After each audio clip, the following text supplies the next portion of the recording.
आप इनको तो जानते ही होंगे, अमर्त्य सेन, जिन्हें नोबेल पीस प्राइज मिला, जो भारत ही नहीं दुनिया की शान है अर्थशास्त्र में। और इन्हें तो जरूर ही जानते होंगे, मोहम्मद शामी, जो भारत के सितारे क्रिकेटर हैं। इन दोनों के नाम एसआईआर में नहीं, और इसे लेकर जो बवाल चल रहा है वह अपने आप में बहुत दिलचस्प है, क्योंकि 12 राज्य और यूटीज में जो एसआईआर हुआ उसमें सिर्फ और सिर्फ 6 करोड़ से अधिक लोगों के नाम यानी मतदाताओं के नाम डिलीट कर दिए गए। 13% मतदाता बाहर हैं और इसे लेकर बड़े सवाल उठाए जा रहे हैं। खास तौर से उत्तर प्रदेश में जो एसआईआर की ड्राफ्ट लिस्ट आई है उसने तो बवाल पर बवाल पैदा कर दिया है। हालांकि मीडिया उसे दिखा रहा है कि बीजेपी के वोट ज्यादा कटे या पीडीए यानी समाजवादी पार्टी के वोट ज्यादा कटे, इस पर ही डिबेट हो रही है। लेकिन असल डिबेट उससे बहुत बड़ी है। खास तौर से उत्तर प्रदेश और पश्चिम बंगाल से जो तस्वीरें सामने आई हैं उसने बताया है कि फाइनली जो मतदाता सूची के शुद्धिकरण की प्रक्रिया चल रही है, यानी उसे साफ सुथरा करने और अंदर की बात या खुली बात कहें, घुसपैठिए को बाहर करने की बात है, उसने कभी अमर्त्य सेन को निशाने पे लिया है और कभी मोहम्मद शामी या फिर गुरदीप सिंह सप्पल जैसे कांग्रेसी नेता का नाम काट दिया है। और सब लोग कह रहे हैं कि यह कैसा मुल्क हो गया है जहां हर मतदाता को शक की सूची से देखा जा रहा है, शक की निगाह से देखा जा रहा है, और साथ ही साथ हर मतदाता को एक भिखमंगे में तब्दील कर दिया गया है कि वह जाए और देखे, घंटों बर्बाद करे और पाए कि उसका नाम या तो परमानेंटली शिफ्टेड यानी स्थायी तौर पर शिफ्ट कर चुके, अपना जगह बदल चुके मतदाताओं में डालकर काट दिया गया है। यह सवाल बहुत तीखा होता जा रहा है। नमस्कार दोस्तों, मैं आपकी दोस्त भाषा, आप देख रहे हैं बेबाक भाषा पे 2 टूक कार्यक्रम। आज चर्चा एसआईआर यानी स्पेशल इंटेंसिव रिवीजन, जिसकी ड्राफ्ट लिस्ट आई है उत्तर प्रदेश की अभी सामने, और उसके बाद से बवाल जबरदस्त चल रहा है। क्योंकि जिस तरह से 19% वोट काटे गए सिर्फ उत्तर प्रदेश से, यानी हर 8वां मतदाता उत्तर प्रदेश की सूची से फिलहाल गायब है, इसे लेकर काफी हंगामा है। लेकिन सबसे पहले चर्चा कुछ बड़े चर्चित नामों के ऊपर। आज जिस तरह से डिफेंसिव होना पड़ा चुनाव आयोग को अमर्त्य सेन को लेकर, दुनिया में भारत का नाम रोशन किया अमर्त्य सेन ने।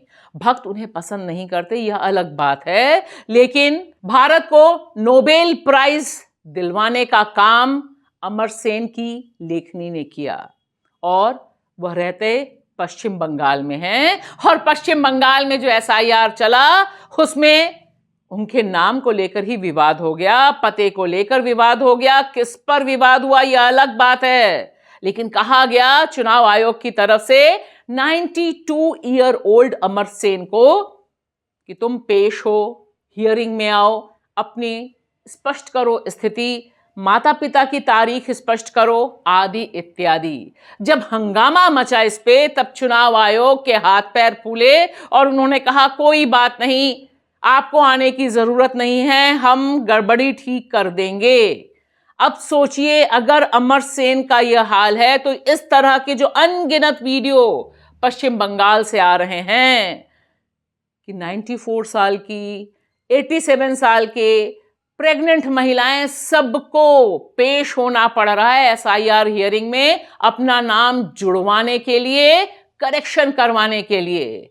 और लोग मोहम्मद शामी पर भी सवाल उठा रहे हैं। वही मोहम्मद शामी जिनकी यह फोटो बहुत वायरल हो रही है, जहां मोदी जी, प्रधानमंत्री नरेंद्र मोदी जी, भक्तों के मसीहा और हमारे देश के प्रधानमंत्री गले लग रहे हैं मोहम्मद शामी से, यानी एक नोन फेस हैं। लेकिन मोहम्मद शामी पर भी एसआईआर की गाज गिरती है। तब सोचिए, ये उत्तर प्रदेश और पश्चिम बंगाल के लोग जिनके नाम डिलीट कर दिए गए हैं यह कह के कि वे परमानेंटली शिफ्ट हो गए हैं, उसमें लोग कैसे अपना नाम जुड़वाएंगे, जुड़वा पाएंगे भी या नहीं, यह बहुत बड़ा सवाल है। उत्तर प्रदेश में टोटल नाम कटे 2.89 करोड़।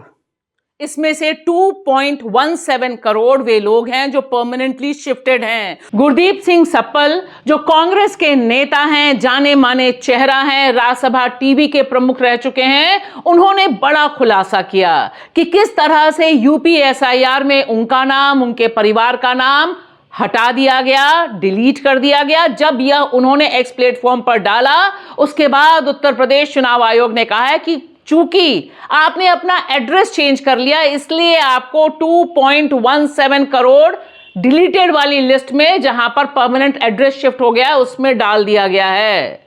गुरदीप सिंह सप्पल ने बहुत इंपॉर्टेंट सवाल उठाया जो दरअसल देश के हर मतदाता की चिंता है, क्योंकि यहां पर चुनाव आयोग ने, द ग्रेट केचुआ ने उनसे कहा कि आप कोई बात नहीं, फॉर्म 6 भर लीजिए और आप फिर से नए मतदाता के तौर पर इनरोल यानी रजिस्टर हो जाइए। गुरदीप सिंह सप्पल कहते हैं कि ऐसा मैं क्यों करूं, मैं पिछले 35 सालों से वोट दे रहा हूं और फॉर्म 6 का यह जो पूरा प्रोविजन है, पहला प्रोविजन है कि आप डिक्लेयर करते हैं कि आप पहली बार मतदाता के तौर पर अपने नाम को रजिस्टर करने के लिए यह फॉर्म भर रहे हैं, और अगर यह फॉर्म मैं भरता हूं तो गलत एफिडेविट देता हूं। ऐसा चुनाव आयोग क्यों कर रहा है? क्या वे उन लोगों के लिए एक अलग से कानून, अलग से नियम नहीं बना सकता जिनके पते बदले गए हैं? और खुद ही दिल पर हाथ रख के कहिए, जब हिंदू की तेज तर्रार रिपोर्टर विजेता सिंह कहती हैं कि 3 घंटे से अधिक माथापच्ची करने के बाद भी नाम मिलना मुश्किल है लिस्ट में, तब यह 2 करोड़ से अधिक लोग किस तरह से अपने नाम को ढूंढ पाएंगे? और जिन लोगों को आपने दिखा दिया है कि वे लोग परमानेंटली शिफ्ट हो गए हैं, वे कहां कहां जाकर अपना एड्रेस ढूंढेंगे?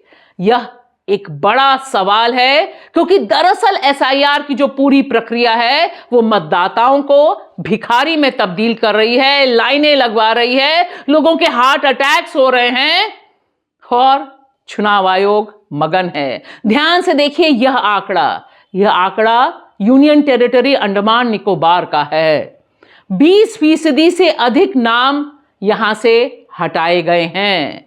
अब सोचिए, यह इतना दूर दराज का इलाका, 20% मतदाता गायब, और किसी को परवाह नहीं है कि इसमें परमानेंटली शिफ्टेड जितने लोग हैं या बाकी लोग जो रह गए हैं उन्हें इंक्लूड किया जाए। हमें एसआईआर की मंशा पर ही सवाल है, क्योंकि जिस तरह से 12 राज्यों और यूनियन टेरिटरी का यह आंकड़ा आया है कि 6 करोड़ से अधिक लोगों के नाम डिलीट हुए हैं, 13% मतदाता सिर्फ इतने राज्यों में गायब हुए हैं, यह शुभ संकेत नहीं है। भारत में जनसंख्या बढ़ रही है मोदी जी, जनसंख्या कम नहीं हो रही है, और यह सवाल हर एक के लिए पूछना बहुत जरूरी है। शुक्रिया।